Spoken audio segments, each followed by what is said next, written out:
अखिल भारतीय बंजारा आरक्षण समितीचं जिल्हाधिकारी कार्यालयात निवेदन। महाराष्ट्रातील बंजारा तत्सम जमातीला अनुसूचित जमातीच्या यादीत स्वतंत्रपणे समाविष्ट करण्याबाबत अखिल भारतीय बंजारा आरक्षण समिती महाराष्ट्र राज्य यांच्या वतीनं जिल्हाधिकारी कार्यालयात निवेदन देण्यात आलंय। समितीनं मांडलेल्या मागणीनुसार सेंट्रल प्रोव्हिन्स बेरार नागपूर मध्य प्रदेश यांच्या शिफारसी आणि हैदराबादच्या गॅझेटनुसारच अधिसूचना निर्गमित करण्यात यावी। तसंच तत्कालीन मुख्यमंत्री वसंतराव नाईक बापट आयोग व अन्य आयोगांनी दिलेल्या अहवालांचा विचार करून संविधानाच्या अनुच्छेद 342(2) नुसार अनुसूचित जमातीतील विजा टक्केवारीत बंजारा तत्सम जमातींचा स्वतंत्र समावेश व्हावा अशी मागणी करण्यात आली आहे। समाज बांधवांनी अपेक्षा व्यक्त केली आहे। राज्य शासनानं तातडीनं केंद्र शासनाकडे स्पष्ट शिफारस करून प्रलंबित प्रश्न मार्गी लावावा। या प्रसंगी कल्पना जगदीश पांडे, अरुण राठोड, सुरेश राठोड, ॲडव्होकेट कीर्ती राठोड, ॲडव्होकेट ज्ञानेश्वर राठोड, ॲडव्होकेट सुनीता चव्हाण तसंच समस्त बंजारा समाज समितीचे पदाधिकारी आणि कार्यकर्ते उपस्थित होते। संविधान न्यूज नाशिक। प्रत्येक ठिकाणी रास्ता रोको, कधी आंदोलन, कधी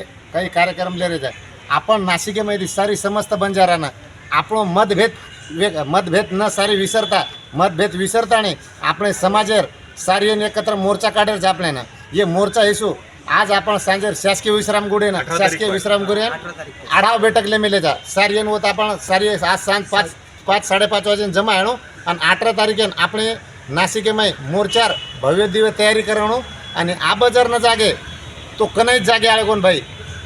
अब आपण एकच प्रत्येक वेळेस सारी समाज कचा अब आपण के रो हम भी आया लाके थी आणि बाकी समाज भी देखिया बाकी थी अब कोनी तो कनाई कोनी एकदम समाजे सारू मैं भी आ रहा हूँ तुम भी आओ। सारी जय सेवालाल।